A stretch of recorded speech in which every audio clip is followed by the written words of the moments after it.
we got there. There we go. Right, so let me give a very brief introduction to the wonderful Alex Lewis, who I met only a few weeks ago. But you know, from the first moment I met you, and we were sat over a dinner table, drinking delicious wine and eating delicious food, which frankly is my favourite thing to do in the world. And mine. Yes, but we're regaling each other with excellent stories, and yours far surpassed mine, that's for sure. And then when I saw you speak the following day, I was quite blown away, as much as I had been the evening before. So, you know, I consider it a real honour to have met you, and I'm incredibly honoured that you're working with us today. So thank you. Thank you for the opportunity. So without further ado, Alex, at age 34, Alex thought he had man flu, but collapsed and was rushed to hospital. He was given just hours to live and a 3% chance of survival.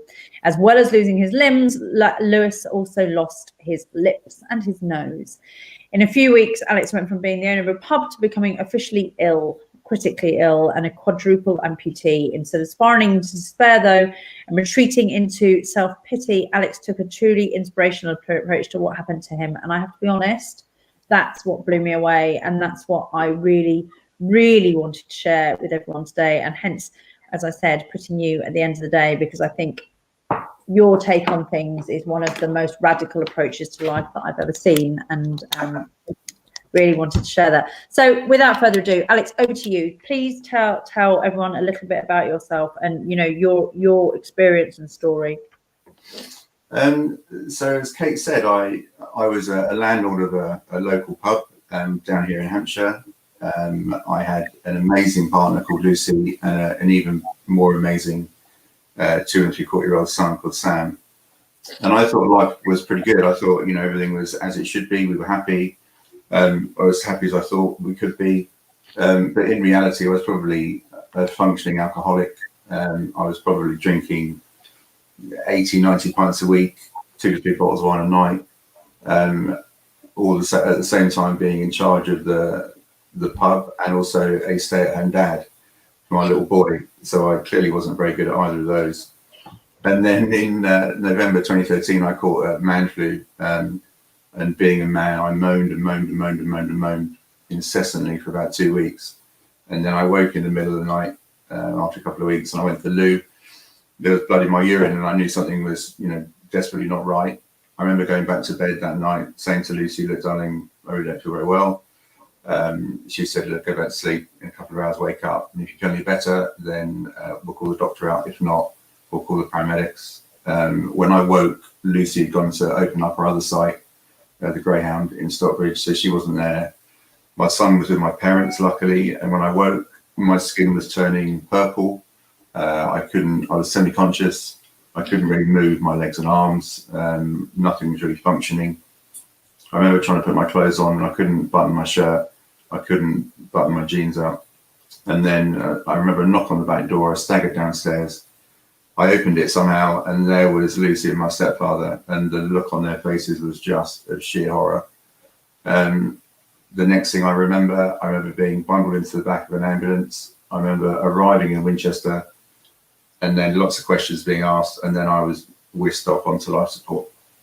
4 days later, or 3 days later, I think, Lucy and my mum were told to go away and prepare to say their final goodbyes. I had a 3% chance of survival. The doctors and the consultants felt I wasn't going to make it. And then on the 4th day, or the end of the 4th day, I woke up unassisted, and 3 months later, I was a quadruple amputee, or a triple amputee at that point. And then in July of 2014, I finally lost my right arm. I think let's go back to that point that I said about, you know, one would imagine that most people going through this would have spiraled into this place of despair, you know, in a world of self-pity, understandably. And what blew me away were your words, "I count myself as lucky." Can you talk a little bit more about that? Yeah, so the first sort of 2 or 3 weeks in hospital, I was in and out of surgery all the time. And I remember arriving in Salisbury having spent about 10 days in Winchester. And I remember this stunning plastic surgeon walking in and being very polite and chatty, and then delivering this kind of knockout punch of, you're going to lose your left arm above the elbow. You know, we might be able to save your lower legs. If not, you'll lose your legs above the knee. I think I can save your right arm, but it involves a world first pioneering surgery where we move your entire left shoulder and fuse it into your right arm. And then we think we can cut away the dead skin around your face, and we'll try and use your right shoulder and again carry out another world first operation over your face. So you were just in disarray at that point. You know, you didn't know which way was up.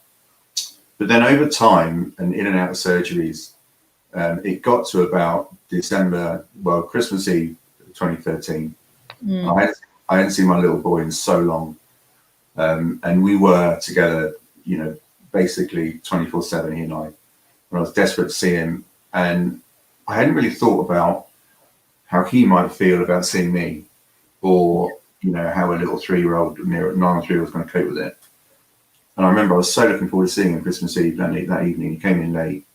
And I remember as he walked in and he could see, he just caught sight of me at the end of the ward, and he cowered behind his mother's legs. He was absolutely petrified of what he saw.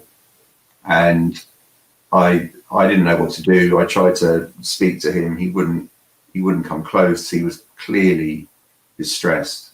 And as was I, and as was Lucy at the time. When they went away that night, I was so down, unbelievably down. That was beyond a doubt the worst time of my life to date. And that night I didn't really know what the hell I was going to do. And I remember one of the nurses, they rang Lucy up and they said, look, he's really, really down. We've never seen him this upset. You know, he's been great through the whole process. He's been quite buoyant. He knows that losing limbs means he can survive.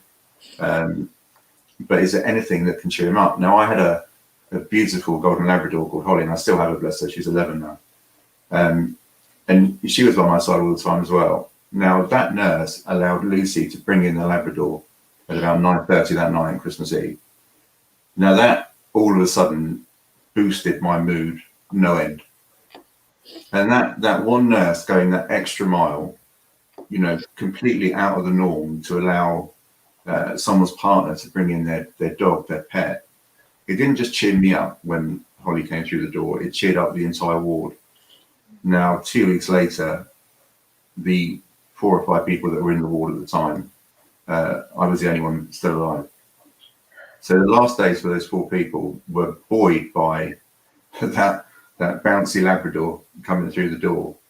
And then from that point on, I noticed how far the NHS would go to try and give me a chance of survival, a life post-operation. They kept me buoyant, they kept me happy, they kept me entertained. They were just exemplary. And I think I witnessed something that was quite life-changing for me, not just sure the physical aspect and the surgeries, nobody enjoys those, but I just couldn't believe how far these people were going to try and help me. And I was one of thousands in that hospital at the time. And that just had a profound effect on me all the way to when I left. And so, I hadn't actually heard that bit of your story, and that's like, yeah, I there's something in that, isn't there? You know, I think if we can see what others, if we can start realizing our own value and our own worth, albeit that's from what someone else is doing for us, you know, and I'm going to ask some questions now, and I hope I'm not overstepping the mark, and if I do, then please stop me. You know, you went from a place, you know, you were talking about your alcoholism, or, you know, a functioning. Yeah, that is someone that doesn't care about themselves a huge amount, and I say that with the greatest of respect, right? And if that's happening to you, and I suppose, you know, you went from that place. Is this at the heart of that change of turning around and saying, I'm lucky? Like, I sense when I met you, you know, the pride, I've seen the things that you've done, going up mountains, you know, everything that you've done and the achievements that you've made and the people that you spoke to and the things that you've done to inspire people and your trust. That's someone who fucking loves themselves, and I mean that in a caring way, right? I mean, as someone that genuinely understands their worth and the difference that they're making. And you've got like, it's almost like you've gone from a place of having none of that to having all of that. Yeah. Is that what's the difference? Yeah, that is the difference. You know, I think looking back, before I fell ill, I wasn't happy.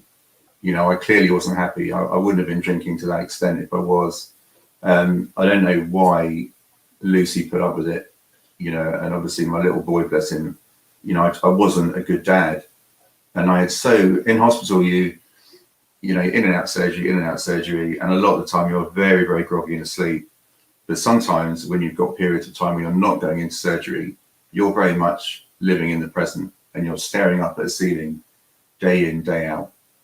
That moment of reflection, right? Yeah, absolutely. You had so many hours of lying there thinking, A, what's my life going to be like now? And, you know, what was it like before? You know, what are you going to do? And I think all the way through my time in hospital that my room was filled with love and laughter and friends and loads of people come see me. And it was always a very, very happy room to be in. Yeah, I think the nurses felt it, the healthcare assistants felt it. Even my consultant would come and sit at night and have a chat with me for hours on end. And it was just a very, very good place to be. But I remember right at the beginning, I was given a psychologist, a trauma psychologist, and she came out to chat with me and she goes, "How you feeling?" I said, "Well, no, you know, I'm not too bad. I think I just lost my left arm." And she had to deliver the news. It was my left arm, which was my writing arm. You know, I love to draw, design. You know, that was my thing for a hobby, and that was the first thing to go. So Lucy didn't want to give me the news, so they sent in the psychologist, and she told me the news. I said, "That's fine, I totally get it. You know, if I don't have that arm amputated, the strep gets to my heart, and I die." Yeah. So it's very, very real, the stress that the body's under, and the infection still trying to get to your heart to kill you. But when I left hospital and I met up with the psychologist again, I remember I did a talk in front of about 400 anaesthetists, I think it was, and clinicians and consultants. And my plastic surgeon stood up and she was speaking to all her peers in the room about me, about what she did for me. And at the end of her speech, she started to cry. Now, this is the woman that was ice cold all the way through my 7 months in hospital. You know, you'd never see any emotion from her. And when she started to cry on stage, it was like watching your idol fallen, really. You know, I had so much respect for her and I couldn't understand why she was crying. And she said that she felt she didn't give me the best life possible with the time that she had and, you know, the surgeries that she carried out. And I was mortified at that because I thought what she'd done for me more than anyone else was just awesome. She was such an idol. She was a god in my eyes, a goddess. And I got up to speak afterwards and I said, you know, Miss Crick, you've got to take that back. You know, what you've given me is not only survival, but you've made me realize what I had, what I wanted to be. She made me realize that actually I have got a lot to give. There is a life post losing all your limbs. And the only reason why I fought all the way through that time was because of my little boy. She knew that, you know, she had kids. For me, it was working out that the reason to fight and the reason to stay positive was to maintain the relationship with Lucy and Sam. And I had to not maintain it, I had to rebuild it. It was so bad before I fell ill. I had to start again. And that started in hospital. And I remember talking about this on stage, and then at the end of my talk, it was only about 10 minutes. And I didn't realize, but my psychologist was in the room. And at the end of the talk, everyone was clapping, and she stood up and she went and she pointed at me and she said, "Guys, you've got to be aware that that guy there, he is not normal. There is nothing normal about his reaction to what happened, how he coped with it, how he dealt with those 7 months and where he is now." And I took that as a massive pat on the back from those guys that saved me. What was that? Because, you know, let's be brutally honest about this. You know, it's not normal, your reaction. It's fucking incredible, but it's not normal. And what would you put at the heart of that? You know, I'd be comparing this to, you know, people who are in the SAS, people who do North Pole expeditions. You know, that kind of strength of mind, that kind of mindset doesn't come quickly. And moreover, I don't know if you necessarily had it before. So where did it come from? Well, I wish I knew. I think because I realised that I had to fight for my relationship and I had to fight for my son, it's something ignited in me right at the beginning. So I always made sure that if Sam came to see me, I was happy. Even if I wasn't happy, I would give the impression that I was absolutely made up. I was so pleased to see him. But it took a long time to nurture that relationship. And Lucy never missed a day to come and see me. For those 7 months, every single night she would come and see me. So I had a huge amount of love and support, and I had great friends, great family. And I think what I didn't appreciate before I fell ill was just how many people liked me, found me funny, liked my company, how many people loved me. And the outpouring was just immense. And I realised that within that time that the old Alex had gone then. I was never going to be that guy ever again. And moving forward, it was at that point all about Lucy and Sam. But as it got on and it's grown in the last 7 years, now it is about helping people. Now it is about making different. I think a huge factor for me now is I don't want people in a similar situation to go through what I went through. I was lucky because I had support. I had a lot of love in my life. Very lucky with that. And that was the fuel. Yeah. So tell me how you feel, and tell me how you manage how you feel, because I suppose what I'm hearing a lot of, and I really get it. I'm hearing the determination. I'm hearing what drove that, but going from that place of despair, and on that Christmas Eve, then going through to be able to do what you've done. It needs not only that strength of mind, but it needs energy and the positivity can come and go, right? But it needs that consistency of energy. So tell me how you manage that, because and I need to apologize now because I don't want this to come across as crass. There's the current situation that we're in has been a crisis for many, right? And nowhere near the individual crisis that we're talking about with you, but has been a crisis.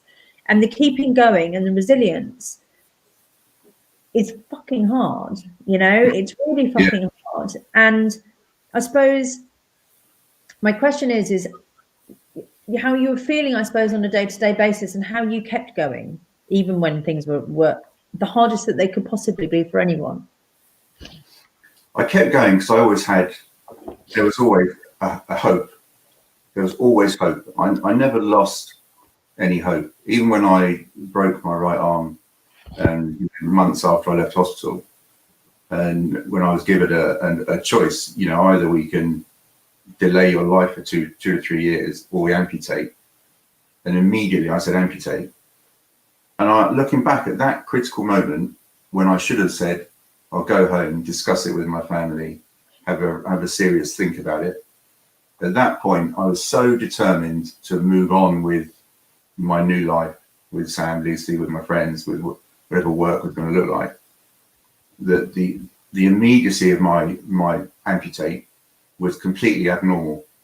I wasn't, I never made a decision in my life prior to falling ill. But that decision to amputate was a big turning point in just how far I'd come personally, and how much strength of character I had within me that I didn't know I had. And when the arm came off and I moved on from that point, life then became a series of opportunities that I was never going to say no to anything at all. Yeah. Now, with COVID coming through right at the beginning, I just felt it was terrible, and I don't think we really understood the enormity of it right at the beginning. No. When it broke down. And I still don't think we do, and I still think there's a lot more to come in terms of the massive fucking impact, right? Yeah. But I think for me, I foolishly said at the start, I've done 7 months in a hospital bedroom, having my arms cut off, being close to death. I can easily get through restrictions in my life. But even up to about 5-6 weeks ago, I was fed up. Yeah. Because I was madly trying to think outside the box as to what I could do to keep myself positive. Sam had gone back to school. I was at home. I can't go anywhere. I can't do my normal work of going to London, going to universities, all that stuff. Yeah. And then I find myself in front of a computer screen all the time. And that's never something that I would never have signed up to anything like that, because my life had been one big adventurous laugh, really. Yeah. As soon as I lost my right arm from skydiving, cage diving, Ethiopia, Namibia, Greenland, it was just constant, lots and lots of things going on. And then when COVID happened, it all slowed down. Life became more 2D. That's the way I've deemed it. Life became more 2D, Yeah, absolutely. But that isn't to say that there isn't a wealth of opportunity at the moment with what's going on. And I think for me, I can always look back to being so close to death that isn't, I've done that. I've kind of ticked that box. And that's almost my default browser. If I feel that I'm getting a bit down, it isn't as bad as what it was then. And I can almost go back to when I had legs and arms. Wow. I'm still not that guy. I have a moment. I have a pivotal moment in my life that I can always go back to. It's almost like it is like a page in a book that will always get me out of the whatever fog I might be under. That's very interesting, isn't it? Because I look back on, the challenge, and again, please don't think I'm not drawing a comparison here, but certainly the being signed off, the leaving my old company, which is super challenging, then starting the business, which was super challenging. I suppose I have, if not a default setting or a default browser, I have fuck me, I got through that. If I can get through that, I have a sense of infallibility. Yeah, definitely. Absolutely. And I think, I have businesses. Lucy, my other half, she has 2 or 3 businesses. We have had to change everything about them. And as far as we can see, they will never, ever go back to being what they were. Yeah. But I don't think that's necessarily a bad thing. I think that we are very fortunate in our position that we've got a lot of support and a lot of strength and a great team around us, that we can think outside of that box to try and dream up what we can do next. And I wonder if at the heart of it, then, that heart of that resilience is an adaptability. Yeah, and I think I was always quite creative when I was a kid. And, I still like design, and I still have a huge amount of work to do in terms of some of the interior design projects that I do. So creativity is kind of in me a little bit. And I guess I didn't really know that when I was sort of floundering before I fell ill. But now my creativity comes in really useful. And I think a lot of my creativity has been forced upon me by figuring out how I was going to eat, how I was going to drink, how the prosthetics work, how am I going to navigate those, are they any good? I had to, me and my best mate, we spent months and months with each other working out all these kinds of engineering problems. We had to problem solve from day one. There was no answer to what I had. No product that was going to give me back a normal life. Legs, arms, hands, all that gone. And it's taken me, a few years to get into the process of now trying to rectify that problem for others. But it does make you really drive that sense of what else can we do? Okay, so route A is not possible. Let's look at B to C, C to D. I do think, I'm hearing you speaking, and what happened very clearly has enabled you to look for your strengths. Definitely. I wonder, and forgive me for saying this, but I wonder what would have happened if this hadn't have happened. I think I would have kept drinking as best I could. I wouldn't have a relationship with my son. I certainly wouldn't be with Lucy. You know, Lucy and I have often talked about it, and there was no way in the world that I was going to keep her. And now I remember a good friend of mine came into my intensive care unit when I was in Salisbury, and he said, look, I'm going to have to ask you the question that you don't want to ask. And I knew exactly what he meant. And that question was, does she still want to be with me? Yeah. You know, we were on the road to Troy for Little. Yeah. And no way that I had the strength at that time to say to her face, look, darling, this is shit. Do you honestly want to still be with a guy like me now? And luckily he went away, he did it, and he went over and he spoke to her about it. And Lucy's reaction was, of course I want to be with him. I love him. I never fell in love with him because of his legs. And then he came back in and he relayed the message, but the relief was just huge. Having met your Lucy, I know what a brilliant woman she is, and what a brilliant way of putting it. But you know, it's interesting, isn't it? You know, and I think that you've said yourself, it's been, and I'm careful about how I use this term, but you know, what happened has been the making of you. But actually, your words, right? Not but I wonder, you know, the lessons that I was taking from what you've talked about. You know, it's this putting a value upon in valuing yourself. You understand how much you matter. You know, it's finding hope, or finding things to be grateful for and focusing on those. And it's seeing opportunity, you know, and being adaptable and focusing on your strengths. And then finally that bit around kind of going the extra mile, either people doing it for you so you realize your value, or you doing it for others and it giving you that purpose. And fuck me, I mean, if those aren't the essences of a great life, then I don't know what is. This is it. I mean, I do live a great life. I love it. I love what I do. I love where I've ended up. What I love more about it is that I crammed all that in 7 years. Yeah. You know, 33 years I was just doing nothing. And I can't remember, apart from getting with Lucy and having Sam, I can't really remember what I did that was any good. Whereas now I can look back on the last 7 years and count numerous things that we've done, numerous projects, charities that we work with, you know, people that we've met, and what's happening in the future with appeals and fundraising, and you know, so much more with factories and, you know, adapted wheelchair factories and affordable prosthetics. There's so many things in the pipeline that, with all that going on, COVID cannot stop that.